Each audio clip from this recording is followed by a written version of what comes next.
తనకు శిక్షావిధి కలుగుటకే తిని త్రాగుచున్నాడు. ఇందువలననే మీలో అనేకులు బలహీనులును రోగులునయున్నారు. చాలామంది నిద్రించుచున్నారు. అయితే మనలను మనమే విమర్శించుకుని ఎడల తీర్పు పొందకపోదుము. మనము తీర్పు పొందిన ఎడల లోకముతో పాటు మనకు శిక్షావిధి కలుగకుండునట్లు ప్రభువు చేత శిక్షింపబడుచున్నాము. 1 కొరింథీయులకు 11వ అధ్యాయము 23-32 వరకు. కావున యేసు ఇట్లనెను, మీరు మనుష్యకుమారుని శరీరము తిని ఆయన రక్తము త్రాగితేనే కాని మీలో మీరు జీవము గలవారు కారు. నా శరీరము తిని నా రక్తము త్రాగువాడే నిత్య జీవము గలవాడు. యదినమున నేను వానిని లేపుదును. నా శరీరము నిజమైన ఆహారమును నా రక్తము నిజమైన పానమునయున్నది.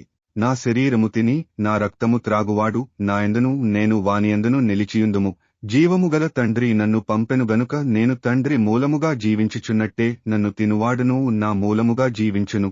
ఇదే పరలోకము నుండి దిగివచ్చిన ఆహారము.